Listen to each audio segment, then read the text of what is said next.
Actually, just so I'm acknowledging here, I'm actually recording on my own machine. Unfortunately, if I do record in Teams, it doesn't actually record the shared screen when I use Menti.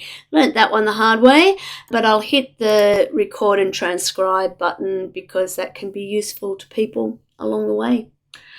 Okay, firstly, thank you very much for showing up this way. I am really sorry that I had to do that.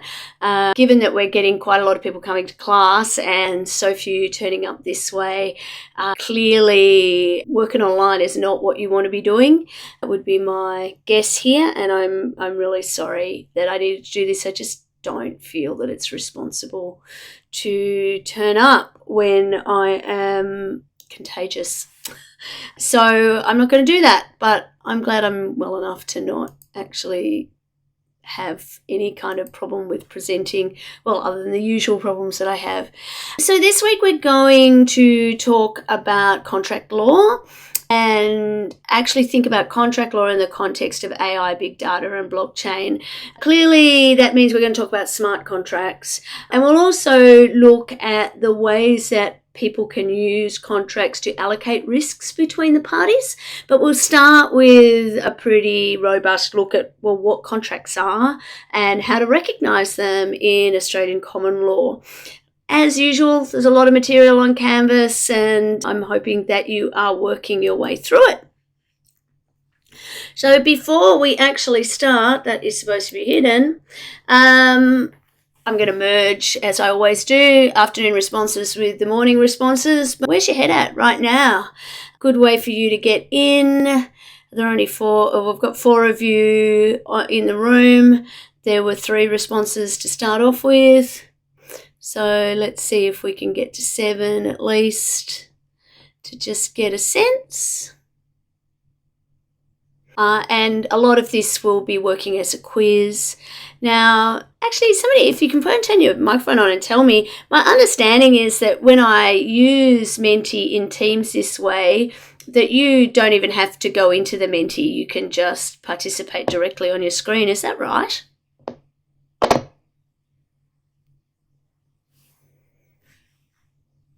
I got a little bit of a crackle from Sian. Shan. Is that, am I saying your name correctly?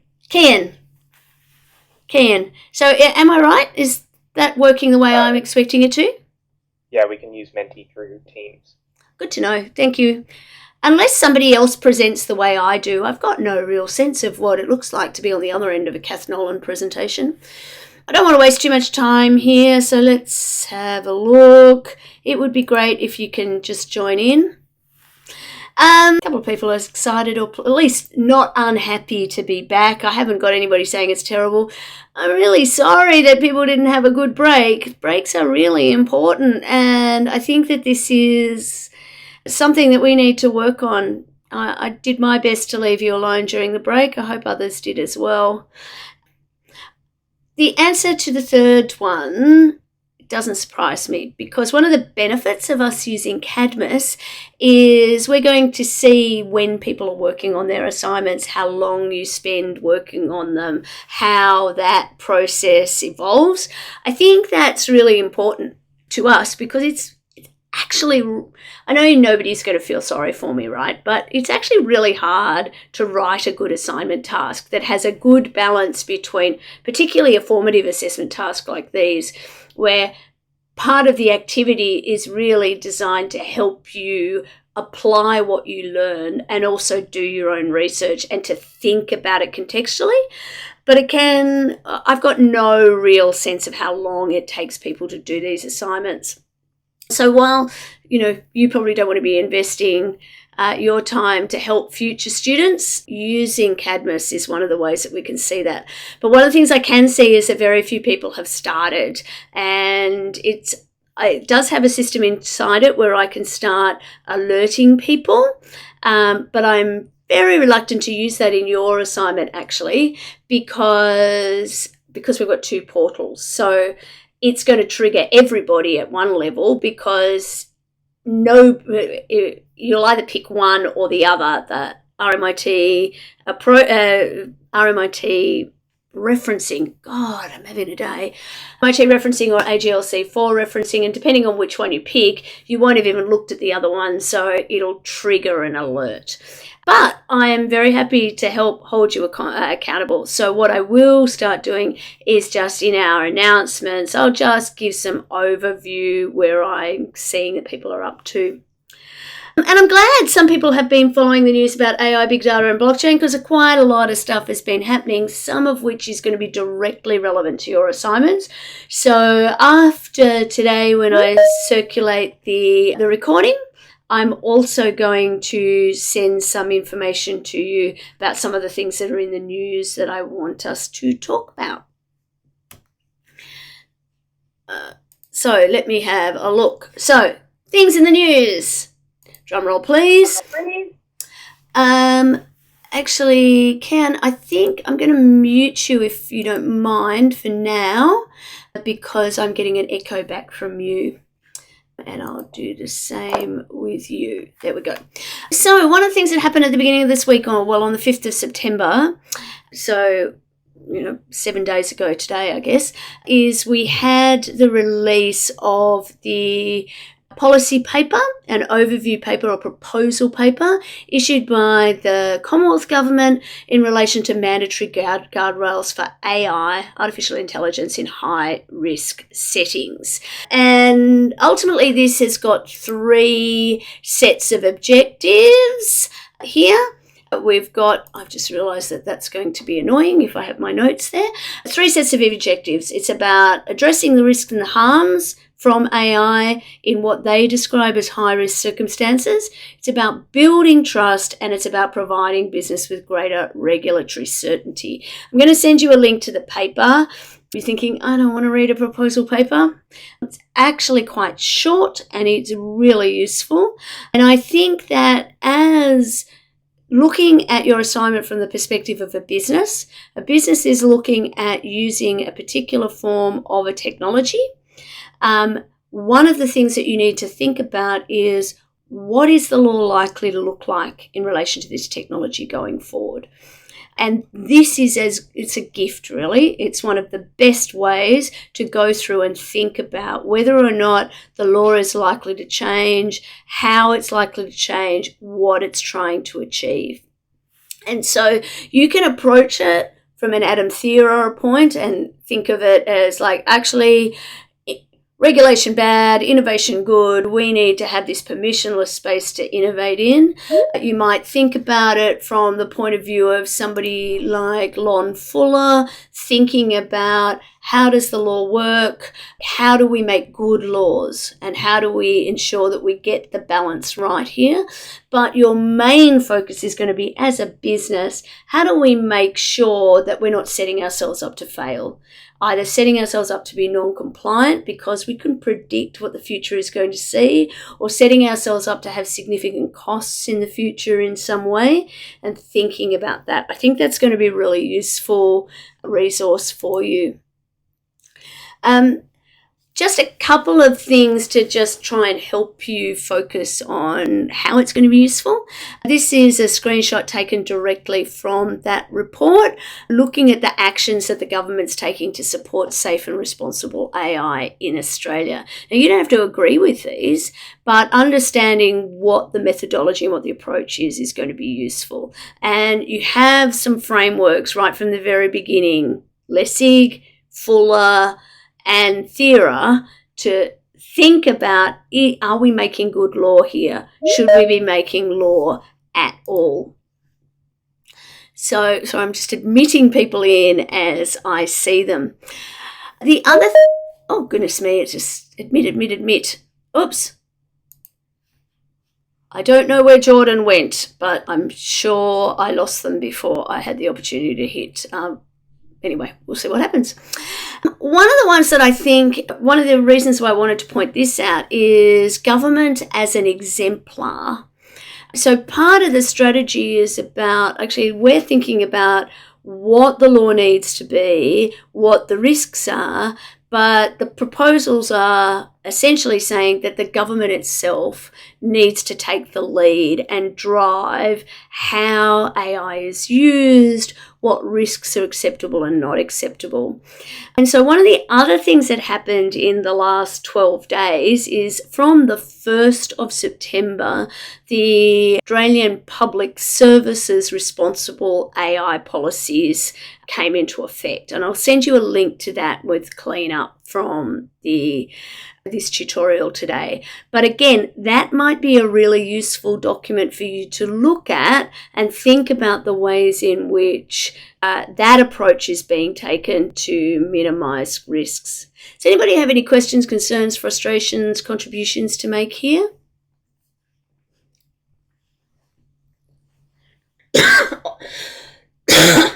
Excuse me, coughing and spluttering. Jordan, I'm very glad to see you here because I thought I had turned you away. Sorry about that.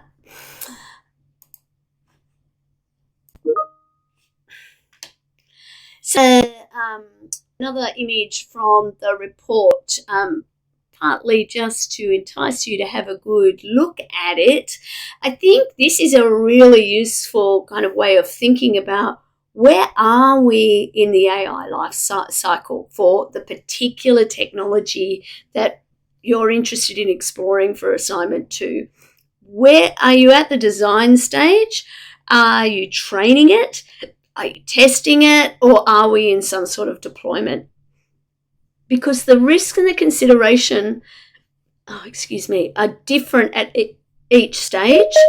And we need to be thinking more and more about the ways that that the risks apply at each stage. And I think, again, thinking about what this means, because the further along in the life cycle we are, the more sunk cost there is in the solution that we've chosen.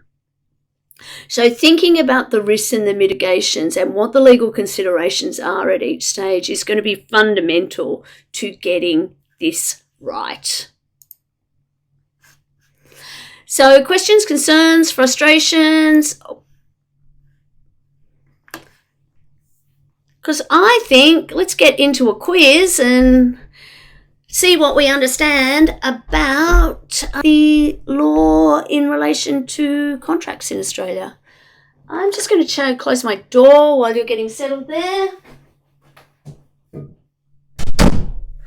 So I can hear people wandering around the house and I think I don't want to disturb them. Only 7 of you, 7 actually, there's 9 of us including me. I don't need to do the quiz. Let's go. Oops, wrong way. That's not going to help.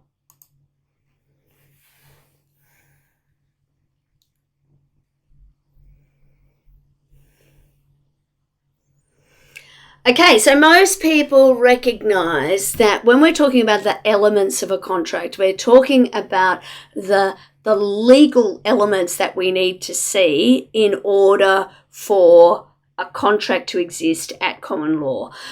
Similar to when we looked at tort, for example, there are the elements of the tort.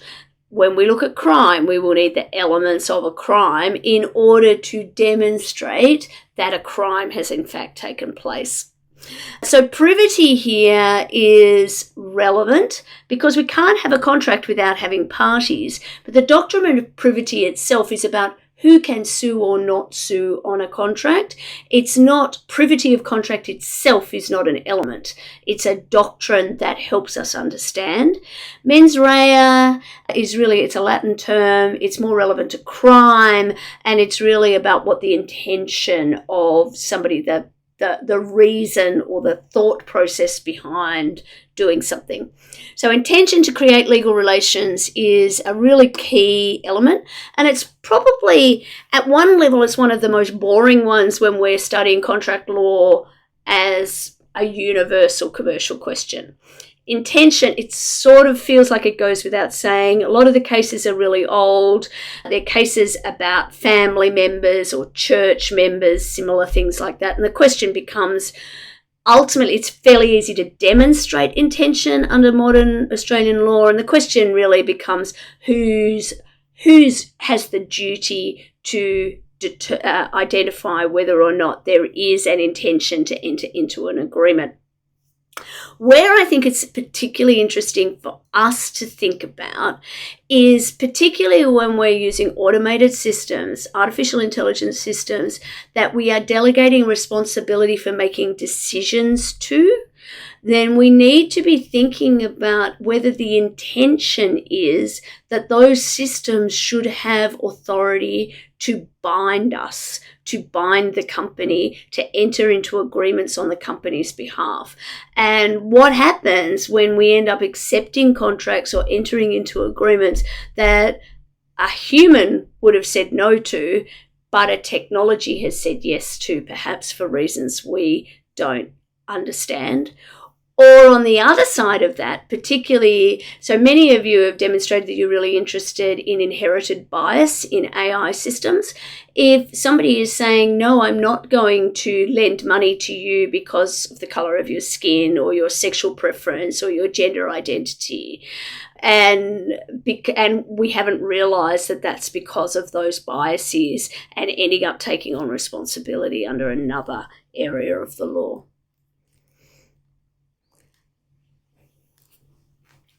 Nook, nook, nook, nook. I'm going to enjoy saying that. Nook, nook, nook. Nice and fast. Okay, ready to go. Everybody who's here is playing by the looks of things. Oops, I've done it again. I'm having a hit the wrong button day.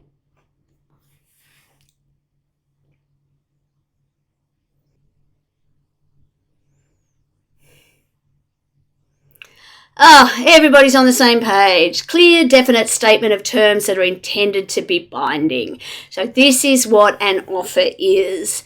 I love it when you get things right, all get the same answer.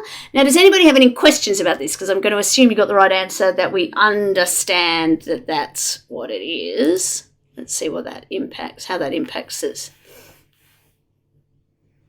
Very quick responses by the looks of things too.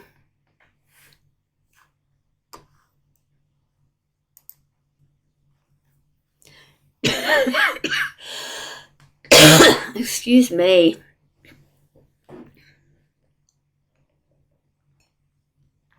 So what's the effect of a counter offer in contracts negotiations? Now, all of this is covered in the materials on Canvas, by the way.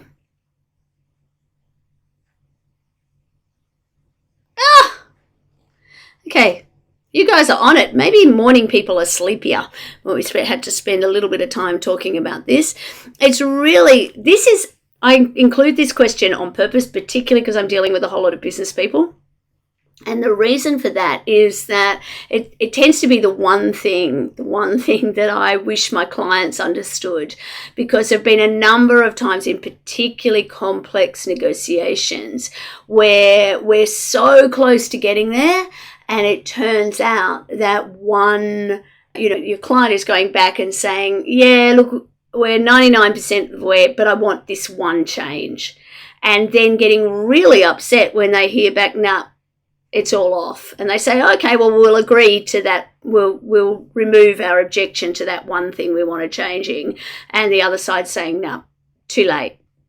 Too bad, too sad. We're going to move away from the deal now. So that's why I always like to include that with business students.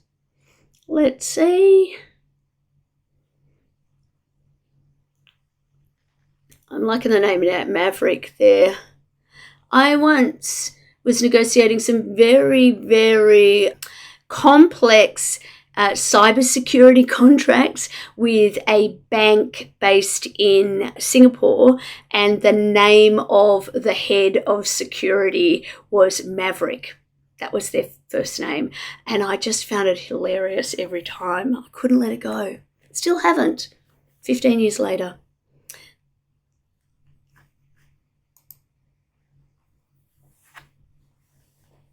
It's the thing when I can't see your faces. I'm going to just continue to tell what I think are amusing stories with no knowledge of whether they are or not.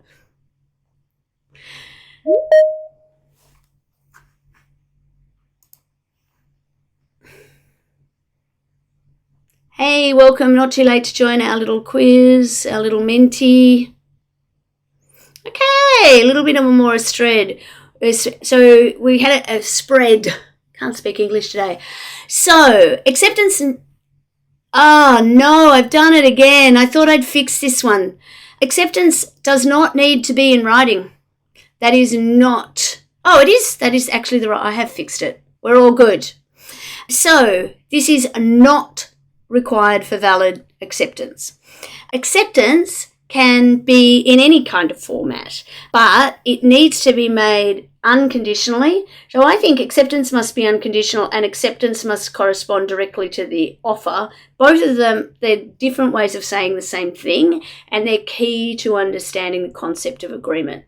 So agreement is really about the meeting of the minds. Sometimes, particularly in a complex set of negotiations, it can be really hard to find where was the offer, who made it, and who actually accepted it. In fact, the parties negotiate, they've got a draft agreement, they work through the clauses, they come backwards and forwards, and then usually they'll exchange contracts, they'll sign at the same time, and neither of them is the offeror, neither of them is clearly the acceptor. There's a meeting of the minds, a meeting of that agreement.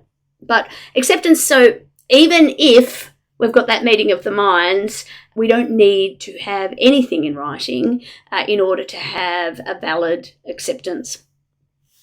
Any questions there? I hate those reverse ones myself. That tricked me thinking about it.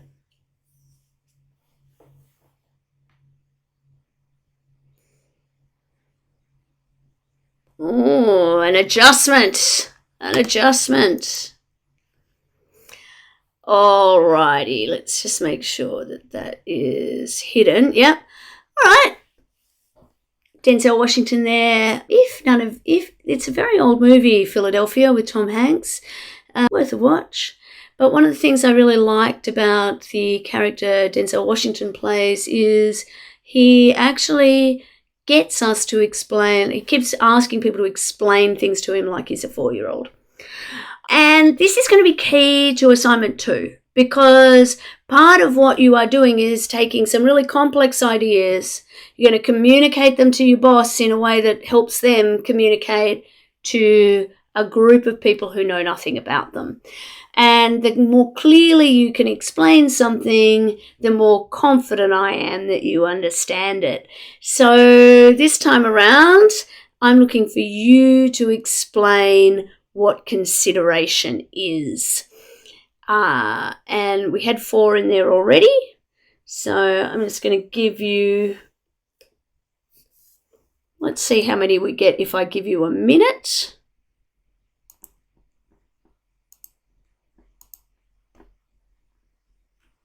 Oh, it says responding is off. That's not useful. Let's allow responses. There we go. So much better. Sorry about that, folks.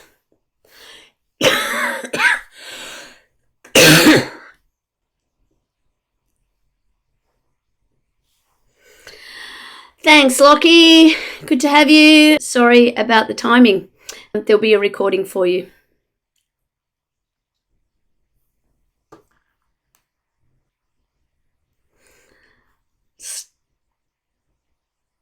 Let's have a look at what we've got here. I know I'm giving you more time, but I just, let's have a look.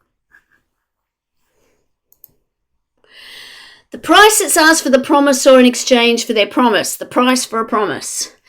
Spoken like a true law student who's quite possibly never met a 4-year-old. I don't mean to be mean, but that's, again, this is absolutely correct, but it's not necessarily helpful to us understanding what the concept is. It's something that's exchanged between the parties to the contract. It's the subject matter of the contract. I think that's helpful. 4-year-old at when? Keeping in mind external factors, not quite sure where. I think I've lost it. I think that might be a follow-through. I might be looking in the wrong order. It's what each party gives the other as an agreed price. Anything of values as long as it's legal. Let me go back. This one came from the first time around and I really quite like it. Consideration is it is an exchange. It's like an exchange. It means both people give something to each other, like a toy for a toy or a snack for a toy. So it's fair and everybody is happy. And I think it's really important to understand, like, this is actually a really good way of thinking about it. It's about the exchange. There are a couple of things to think about with consideration. So lawyers just will say, make this ridiculous statement: past consideration is not good consideration. And what they really mean by that is, in order to have an agreement that incorporates valid consideration, then both parties have to have a right to get something and an obligation to do something. And so if you and I enter into a contract and I basically promise to do something in the future and you promise to do something in the future and we're both meeting our obligations, if I then go and say, I'd like to change the rate that you charge me because look at me, I've been fulfilling all my obligations under the contract, I've proven myself good, so I'm not in breach, so you should give me a cheaper delivery rate or something like that. Actually, performing your obligations under a contract is not consideration for a new contract, and it never will be. Similarly, and I like this as the 4-year-old example, if I say to you, if you eat all your vegetables, I'll give you ice cream for dessert, and you're basically, in exchange for that promise, you eat all your vegetables, then I have an obligation to deliver the ice cream. But if you just eat your vegetables and then you say to me, Kath, I ate my vegetables, I deserve ice cream, I've got no obligation to do it because there was no exchange of promises at the early stage. So again, thinking about this, often one of the best ways to work out whether you're on the wrong track with explaining something is find somebody who knows nothing about it and explain it to them. And you'll see when they look quizzical, when it doesn't make sense, you'll think about the order that you do it in. Really hard to do online, absolutely.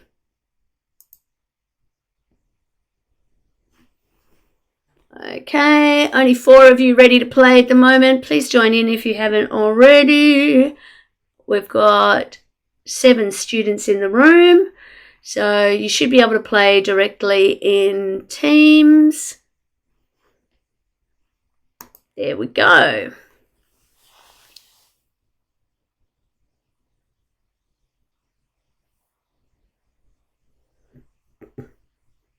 Oh, the first 2 were very quick.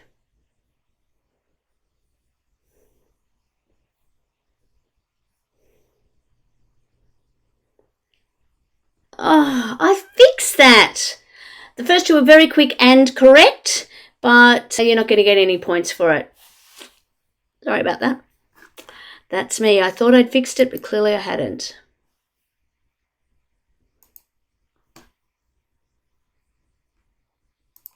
Let's hopefully not see me being dumb at putting mentees together.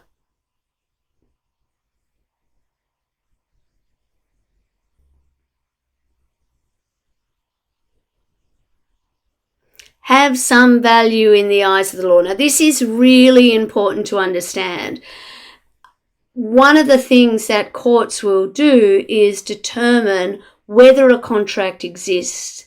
It is not the job of a court to work out whether it's a good deal or a bad deal. Now, again, look at the materials on Canvas because we do have a statutory overlay in relation to unfair contracts or unfair contract terms. Now, these only apply in consumer contracts and small business contracts. The small business element is actually quite new still. And so actually this is, but the common law position from the very beginning is a gentleman can take a risk with another gentleman's money. That there is, the nature of a contract is commercial people create a private law as between them and they work out what the financials are, what the penalties are, etc. And to the large extent, the courts keep out of what the terms of the contract are, like whether they're good or bad terms. The role of the courts is usually to work out whether there's a contract or not and whether or not people did what they said they would do under the contract or not, whether they breached the contract or not.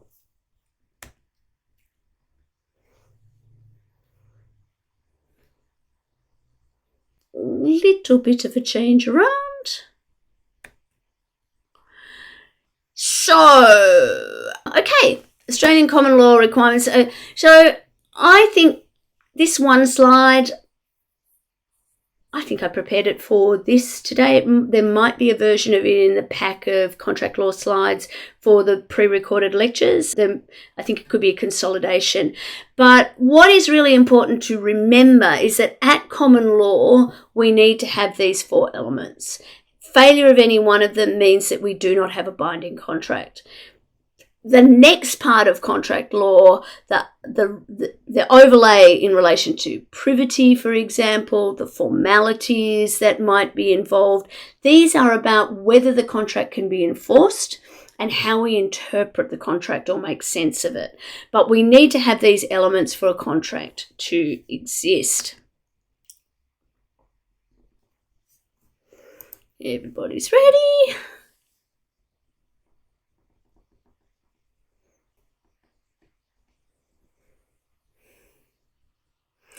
So everybody's on the same page here too. Corporations have capacity to contract. The capacity cases and that process, it can feel really old-fashioned and not particularly useful. Most of the cases are to do whether a child can have a contract enforced against them. And we look at ridiculous things, well, they're not ridiculous, but we look at things that really these days are less and less relevant because much of the law was determined when we didn't have child labour laws in place, for example. Where I think capacity is interesting is a bit like thinking about actually I mentioned this before. I think it's interesting when we're thinking about delegating to an AI, and particularly when we've got a corporation that can be the party to the contract. If the agent to the corporation is an AI, there may well be no human involved in the chain at all. And that, I think, is an interesting issue that you might want to be thinking about.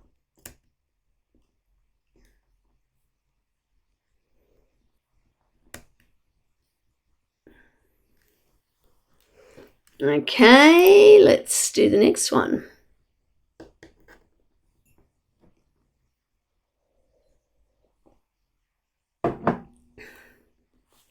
Not essential. Oh, that should be a binding contract, not a binding contract.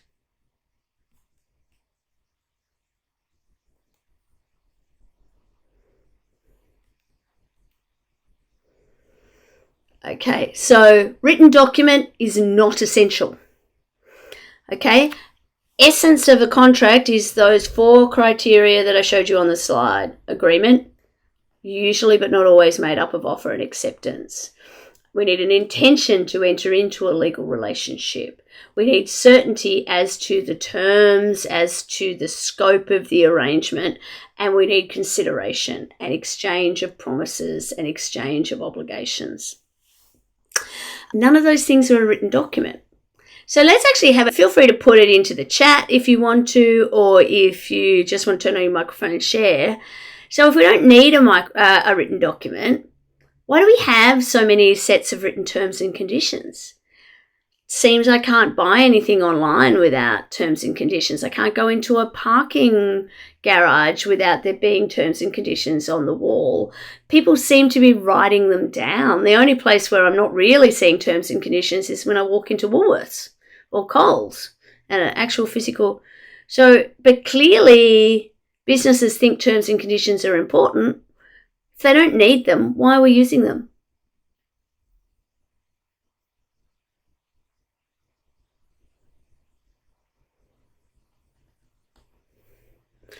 Let's keep that as an open question for a minute or two.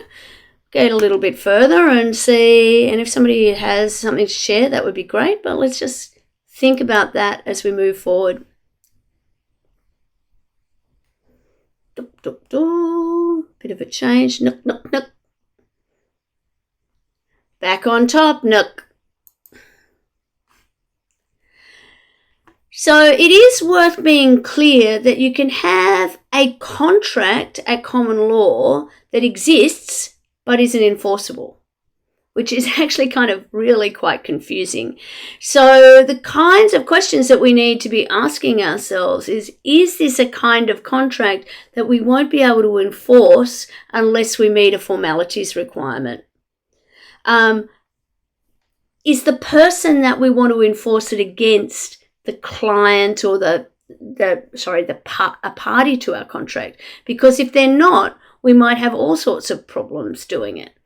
Then also, is there some sort of equity or something that might have been going on the side that impacts the promises that were made or changes the scope of the arrangement in some place and results in an equity being available?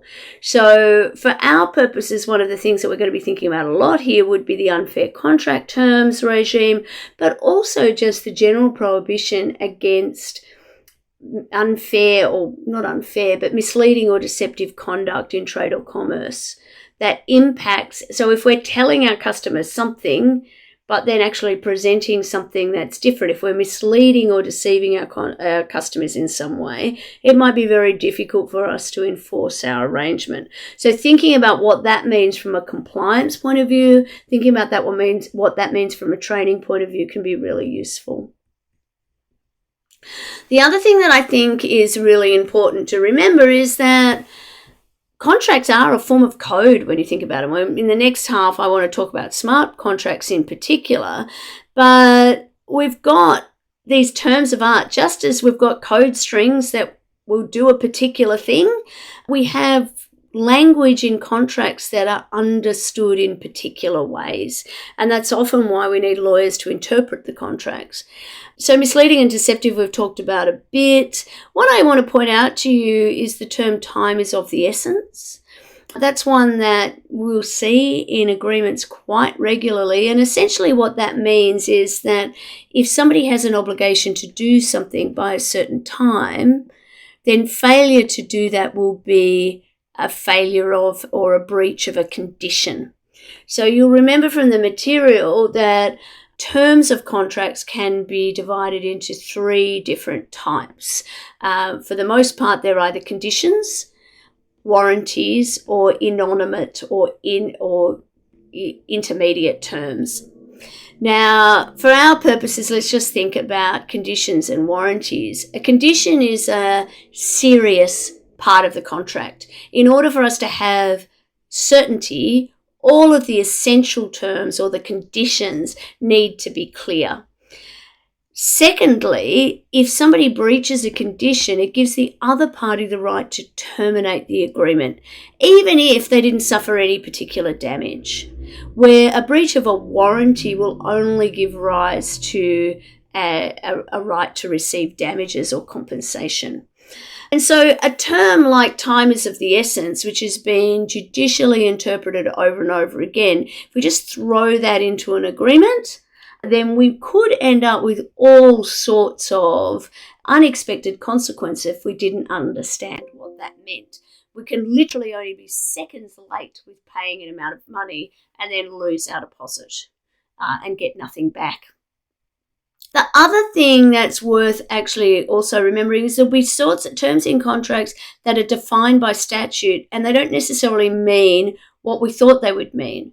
So consumer contracts under the competition and consumer law, for example, are defined by reference to the person that the contract is with, not necessarily the type of contract or the subject matter of the contract as such.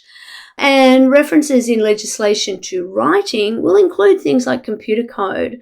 They don't require something to be in paper. And electronic signatures, a signature doesn't necessarily need to be something that is written by a pen. It doesn't even need to look like a signature. It needs to just meet the requirements of the relevant legislation.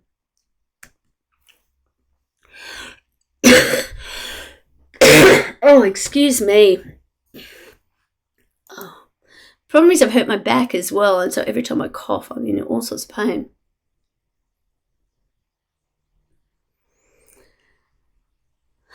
We should have had a break by now. We'll have a break after this one.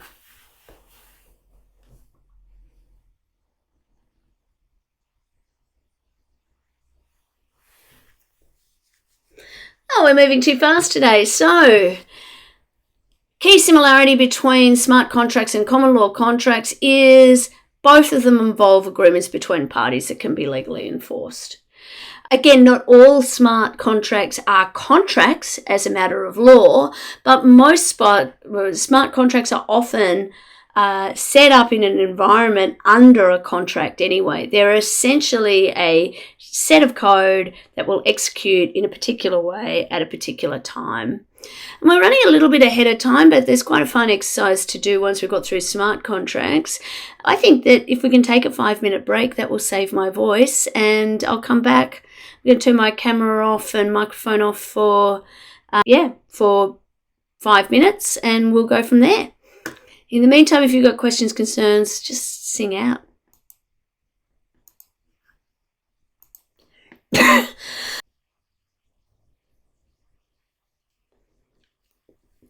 I like this comment in the chat here. Angie, I'm not sure if I'm saying your name correctly, but if you're online, you're right, they can't talk to you about it. And the terms and conditions also include website compliance with privacy law. Yeah, so it's a compliance process. I think there's a little bit more as well. Just keep thinking about why. Oh, there's my 5 minutes. Hopefully I haven't set my alarm going again for another 5 minutes. Yeah, because I think also thinking about writing, it helps with certainty. So actually what the terms are, people have different expectations or can have different expectations, and by the time we get to a dispute, there's a he said, she said, where if we've got terms that are in writing, well, at least the business tends to have more control over what those terms are. I think it's worth thinking about that as a mitigation process. Oh, I forgot to see where people were up to. There's nothing in it at this late stage. I think Sakura and Tom were probably still in the Menti from this morning, and there's a few of you who are probably not participating, but let's see what happens.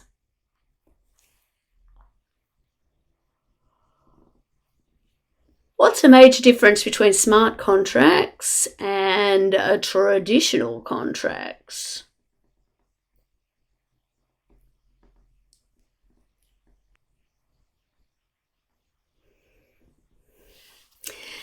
So, smart contracts aren't written in legal language. Traditional contracts are written in legal language. Smart contracts are written in code. So, smart contracts are automatically executed, but a traditional contract needs to be manually enforced. So, again, it might be that we've got a traditional contract that is automatically executed, as in the people who have obligations under the transaction do everything in an automated way. So, for example, I might have a loan agreement with you. You're going to lend me $1 million, and the term says that the money will be made available in my account on the 1st of the month, and that I will make a payment to you on the 30th of every month after that. And we might actually set that up so neither of us ever look at our bank accounts again, right? It just happens automatically because we've actually set things in place for those things to happen. But if I stop making those payments, it turns out there's not enough money in my bank account to cover the loan payments, and you want to enforce the contract against me, you're going to need to actually go to a court to enforce that contract. Where if we have a smart contract, the smart contract, probably something as simple as that, it wouldn't fall within a contract, but if there is insufficient money in the bank account, the code itself would reach out to get those funds. So again, it's comparing two different features.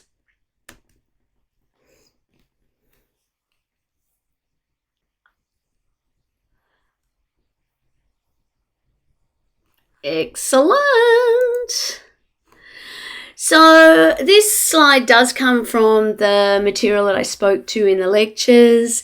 I was hoping that it provides a relatively good one-page summary of the similarities and the differences in a thematic way. And I think that thinking about agreements to establish mutual obligations, the form could be different between a traditional contract and a smart contract, and the execution and enforcement will be different. Each of them have validity requirements, and that provides a benefit in relation to a smart contract because of the immutability and the transparency. In theory, at least, less risk of fraud, forgery, misinterpretation. But again, sometimes we might see those things as being a benefit if we want the flexibility later on. There's a lot more flexibility in the creation of a traditional contract. It could be oral, written, or a combination of the two, where a smart contract is only going to work in a digital environment. And again, both of them can be legally enforced. A traditional contract will be subject to interpretation by a court, but a smart contract, there's going to be it either works or it doesn't work. Basically, the code will execute the way the code executes. But of course, vulnerabilities in the code can lead to unintended consequences. And we've seen this with the evolution of smart contracts on the blockchain platform. So Ethereum was one of the first blockchains to give effect to smart contracts. Traditionally, the Bitcoin platform can do it, but it has even more limitation again. And then subsequently, we've seen other forms of blockchain like Polkadot and Cardano, I think it's called, many others that are built on that smart contract framework. Again, for those of us who are still a little skeptical about what the long-term future is for blockchain, often it's when we're looking at these smart contracts areas that we're thinking this is where the opportunity must be, and yet we're not seeing the take-up at the rate that one might expect when comparing it with other technologies. So smart cases, let's think about a use case. I've got houses on the brain today because my mother is moving house today, and I've been dealing with her lawyers quite a lot, and because the title to her house is held on PEXA in the way that titles to most houses are, essentially what's happened is she's sold her house, and the deal basically looks like this. She's the vendor. She's basically given the title docs to her agent. In this case, it's actually her lawyer. The purchaser has arranged to transfer money on the PEXA system into the lawyer's bank account, and the lawyer has handed over the documents and sent my mother some money, less the fees for operating PEXA, the legal fees, the real estate agent's fees, all of that, the stamp duty, but I'm most interested in intermediary fees here. And that's all happened under a contract. When we have a smart contract, or if we did, we're basically replacing the agent in the middle with that, or the intermediary, with the self-executing smart contract itself. So when all of the steps are matched, then essentially the code releases changes, the information on the title, moves the money from one account to another. So that, in theory at least, should reduce the fees for doing all of this. And quite frankly, actually, conveyancing is a really good example because we've seen reduced costs as the processes around managing title documentation and confirming who owns what has really evolved and got a lot better, a lot easier over recent years. And so we can see that, ultimately this is what a smart contract was born to do. But we're still not quite there yet.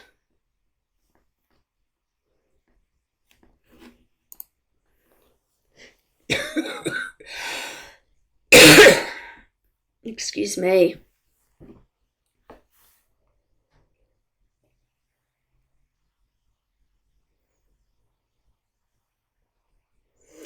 So, smart contracts are immutable after deployment, but traditional contracts can be amended by agreement. So, this is really important to understand that while traditional contracts can be amended by agreements, there's a couple of kind of options there. One is, and it is not at all uncommon, that there are minor or insignificant breaches of contract, sometimes even significant breaches of contract, but they're never enforced because the parties to them have made the decision that it's just too expensive, it's good money after bad, that they made a commercial decision not to deal with the traditional contract and not to follow up on the breach. With a smart contract, the way that the smart contract works is it's going to execute the way that it's been written to execute. And so if all of the preconditions are met, then the funds will be released or the information will be transferred or the registry will be changed in some way. So because we've got that automated process, it's not the consideration, even though it's the promise to do something in exchange, the consideration is locked in by the code.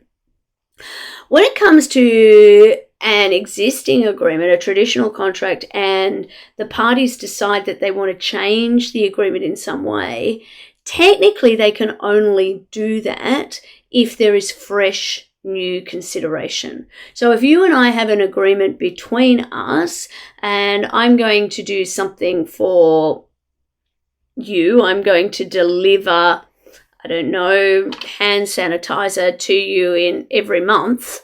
If you decide that you now want hand sanitizer plus lipsticks, there's lots of things on my desk today, I don't have to, just because you asked me for it, I don't have to do it.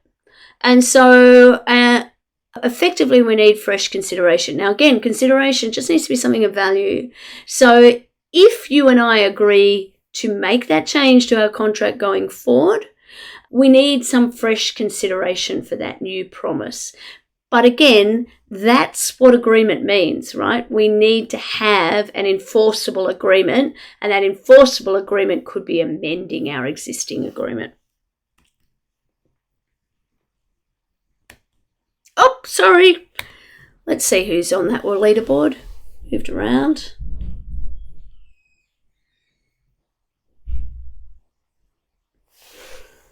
Little bit of movement. Okay, let's see where we are now. New question.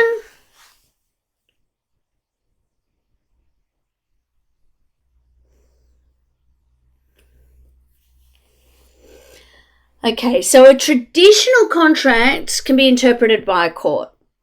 If the language is ambiguous in a smart contract, the code's not going to allow for changes. The code's just not going to work. And this is why smart contracts need to be tested.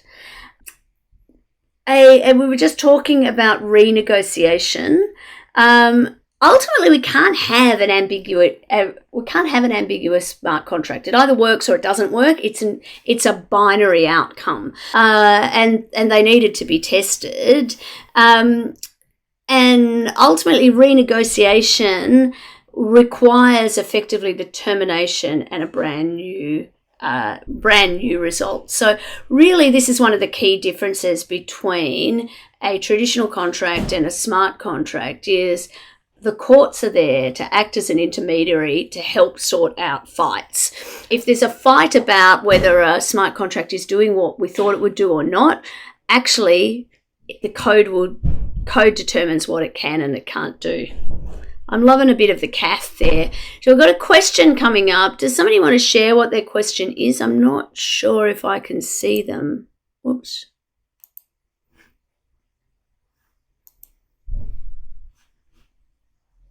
Nah. I'm getting the question repeated. If you've got your question, pop it into the chat or turn your microphone on. We'll go from there. Let's see where the leadership is for the moment. And we'll go and I think the next slides, when I do this in class, I can see what the next slides are, but I can't see it in this context. So, second last question so this is the question before we do a case study.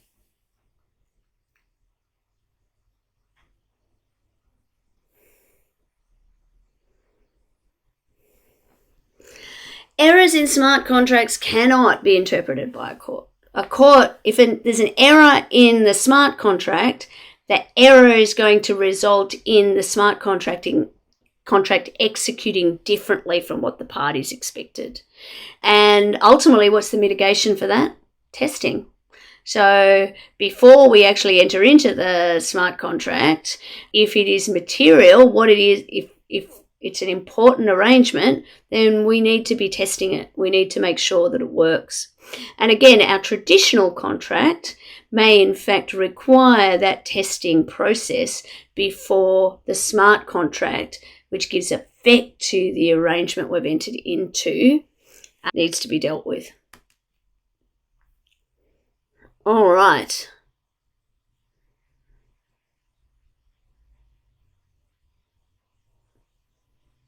So any questions, concerns, frustrations about smart contracts? Again, probably one of the most useful things for thinking about smart contracts, if you haven't, is the 15-minute or so video from Vitalik Buterin, I think that's how you say his name, one of the founders of Ethereum, talking about a smart contract using that vending machine analogy. I think if we think about them, we use this word agreement, we use contract, but really many smart contracts are not contracts as lawyers understand them. So what we're going to do now is I'm going to break you into two breakout rooms, and I'm going to give each of you slightly different scenario information. So what we're doing is we're going to think about the ways that the parties to a proposed contract, AI Solution and Retail Co., how they might think about the risks that they're taking on in doing a deal with each other, and how they might use a contract and the negotiation of the contract to deal with that. So basically my plan is to break you into rooms. Clearly nothing that happens in the room will be recorded. You'll only see each other. I will go into the rooms as quickly as I can after I put you into the rooms and upload your separate scenarios so you can have a look at them. And then we'll come back and have a go at talking through how we might deal with the different issues that have come up in a contract. So I want you in your rooms to be thinking about, what do you want the contract to say about the different risks that we've identified? And what would you be prepared to give away for that? And what would which ones are the ones that you really need to hold on to, and which are the ones that you would treat differently? Anybody got any questions, concerns about that? Okay, I'm going to automatically assign you to rooms. I don't know what I did wrong last time, but it took me a little while, so let's hope I'm quicker this time. Okay, and all right, open the room, off you go. I will come and join room 1 first and then room 2.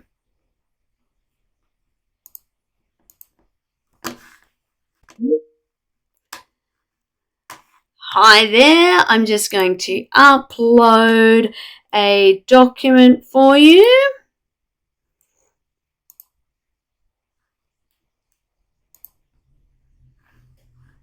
So you are group 1. There you go. And I'm going to leave the room now and leave you to talk to each other about next steps.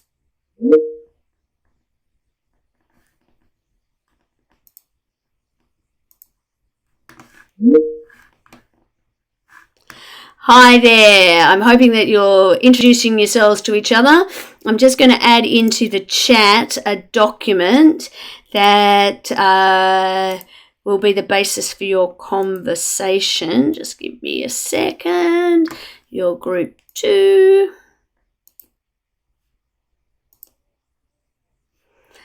Okay, I'm going to leave you to have a chat. I'm going to come back in about 10 minutes. I'll be broadcasting some information so you know when you'll be brought back into the main room. You might need to use chat if your microphone isn't working.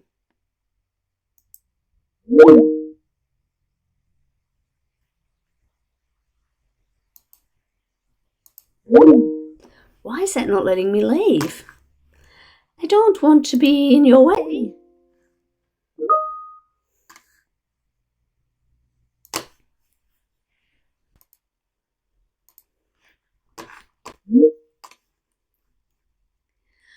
Okay, I just saw that you can't access the document. I'm not sure why that is, but let me just open it up and I will copy it into the chat so you can see it. Okay. Sorry about that. That's all right. It'll be some silly little thing that I've done wrong, no doubt. Let me pop that in. There we go. Hopefully that helps. I'll leave you alone now. Thank you.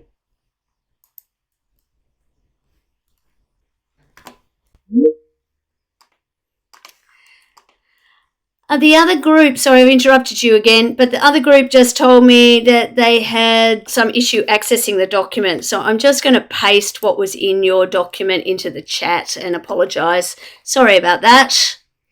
I'll get out of your hair now.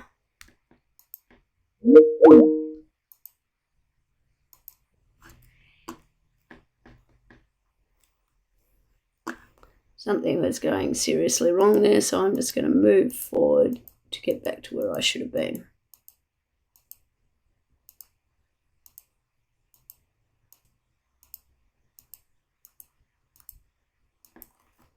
Actually,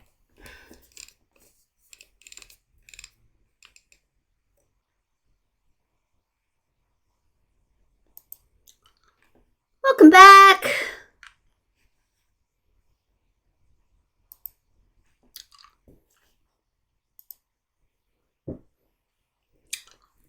Thought we lost you there, Mason. I think people are on their way back. So now that you're back, I see. What was our 10 minutes? So now, if somebody from each group can just kind of share their main output here, I think that will be useful for us to have a look at that, and then we'll talk about how we might negotiate or deal with this. Why does it need me to assign participants? I'm not sure what that means.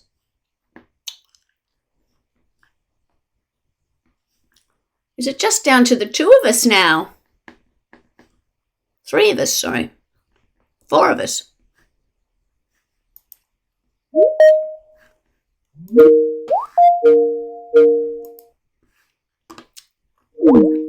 Whoa!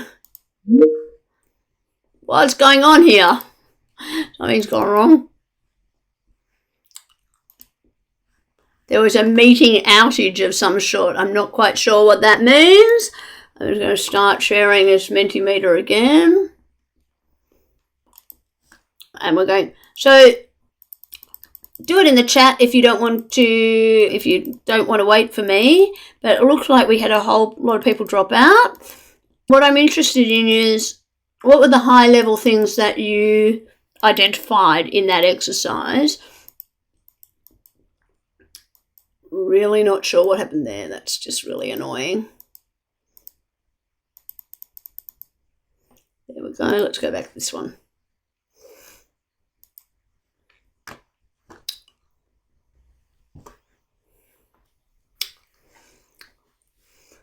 So what did you identify? Where do you think that you might have things to give? Where do you need things to take? Use your voices, use the chat, use the Menti. It's completely up to you. We felt that we could give the company that was providing the artificial intelligence payment for their continued support and work, the AI, as well as potential liability on issues related to it. So you're Another way of saying it. So you're basically saying you're acting for Retail Co, I'm assuming here. Yes. And that you're thinking, okay, there's some stuff that's outside of our control. We'll give you money. You take away all the problems. Would that be a good way of describing it? Yes, finally. Okay, that's great. So, and then group one, on the other hand, was you were looking at development risks. So so disclaimer of liability. So in other words, you're saying you'd want the contractor to say we're not liable at all for any delays that happen because of external things or things that we didn't imagine would happen in the future. Sorry, I've got to move this down so I can see it. So things that are caused by stuff that the retail company asks for. So you're looking for a clearly defined change management process. So essentially what you're saying is, yeah, we develop AI. This is how it works. If you want to apply it in a particular way or you want to modify it for your business, that's a you risk, not an us risk. And so again, there'll be a negotiation there as to, well, what's suitable and what's not suitable. Let's see what I can get in the chat here. There's some great stuff in the chat. It's just like I can't see it in the middle of the screen, that's all. Let's see if I can drag that across a bit so I can make more sense of it. No, it's not going to let me. Intellectual property. So we'll speak about intellectual property a lot next week. And so one of the things that, again, I'm assuming Dong. Firstly, I'm not sure if I'm saying your name correctly. The one thing I know about Vietnamese names is I say them badly. But intellectual property, I think it's a key issue for next week. But the ownership is clearly something that's going to be really important to the developer, because the developer will want to use this technology over and over again. And so again, having a license clause that gives them a license to use it for an agreed purpose, but doesn't allow them to change it, doesn't allow them to sell it to somebody else or to sub-license to somebody else. This is all making great sense to me. Data privacy. Okay, who's best placed to look after data security and data privacy? So let's think about it first from the training data perspective. So when you're trying to get this AI to do the things that Retail Co wants it to do, it's going to need to be trained on a whole lot of customer data of some sort. Whose data would that be? And who's at most risk, and who's best placed to control that risk?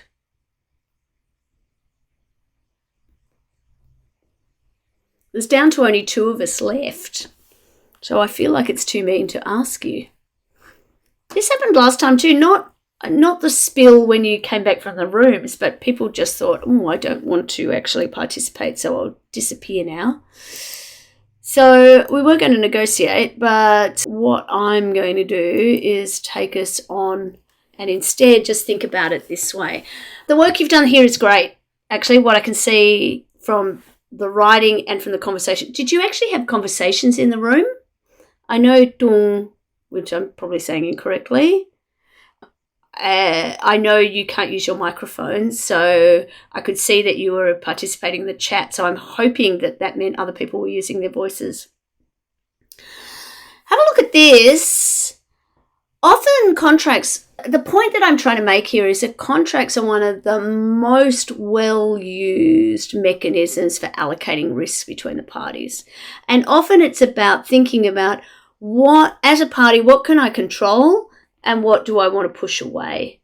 And what am I prepared to swap for? So when Ken started with the statement, essentially, well, we want to push those risks off to the AI developer, but was essentially saying, yeah, we'll pay the money for that. We see the value in making it's a money problem. We'll pay for it, but you're the ones who need to be responsible for how we address these issues. And usually then there's a push-pull. It's like, actually, if you really want us to be responsible for these issues, then yes, we'll need money, but we'll also need some controls over what kind of change we'll agree to and won't agree to, or the ways that you use the data. You need to make us some promises to us about your ability to use the data. Oh, excuse me, guys. So let's just turn off responses. Let's just have a look at this. So often, I thought this was a kind of nice way of thinking about this. We don't really have enough data. We haven't had enough people participating right to the end to really get involved here. But what I'm showing you is that actually the parties have different interests, and they often come out in the negotiation. So in particular, the intellectual property rights, the party who's most likely to be most concerned about that and the ownership issues that are associated with it will be the developer. Now, the user, the retail co in this extent, they want to know that they're not breaching somebody else's intellectual property rights by using this thing, that they're not going to end up with some other consequence, but they don't necessarily need to own it. They're not in the business of making IP. They're in the business of using that IP and getting the benefits of scale with a developer who's working for a range of different providers. But again, there's an almost equal interest often in data security obligations and allocating the responsibility for data breaches, because that's a straight compliance obligation. And each of them needs to know that they're not going to be exposed either from a compliance or a reputation point of view. So thinking about what the contract needs to include can be really important. And this can be a really helpful tool for you to be thinking about in your second assignment. Can we use contracts? So particularly if you're thinking about basically doing this compliance, this education program for sales staff, for example, thinking about how contracts are made, what they say, why they're important, and things like why you might want to have them in writing or what compliance requirements people need to think about. All of that will be important.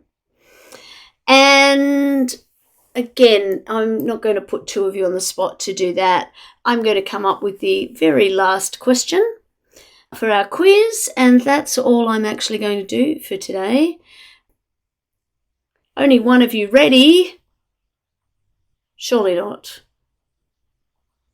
I don't have access to the... You can't just do it on your screen? Yeah, for some reason I've been kicked out. So. That's no good. There we go. Let's answer fast, Dong. It's the last thing I want to talk about. Is it a defense? In fact, maybe if you're uncertain, don't answer, because we'll talk about it. There's one thing that I wanted to make sure that everybody was aware of, and that is that it is not a defense to a claim that a contract has been breached, that you haven't read the document. And so again, we often use this as a kind of protection. A kind of protection that's available to... Sorry, I'm just trying to see if I'm supposed to be letting somebody in. Joy, I don't know what is going on here, but I'm in the meeting already. Anyway, so again, this is really important to know, and it's part of the reason why we have terms and conditions, even though we don't necessarily need them in many cases, because it's an attempt on the companies to control and mitigate risks. And we're saying, well, this is what happens if you don't pay on time. This is what happens with your personal information. These are the promises we make. And more importantly, these are the promises that we don't make or we don't need to keep. And by having that certainty, having them all in one place, and it is not a defense. If a customer hasn't read them, the customer is still bound by them. But we also have the unfair contracts regime that sits over the top of that as well. Okay, sorry, that turned into a little bit of a problem at the end, didn't it? Let's see. Nook. I don't know. I'm assuming Nook isn't here to claim their victory prize. No prize today, but I've got a good prize for next time. Questions, concerns, frustrations, anything we want to finish up with?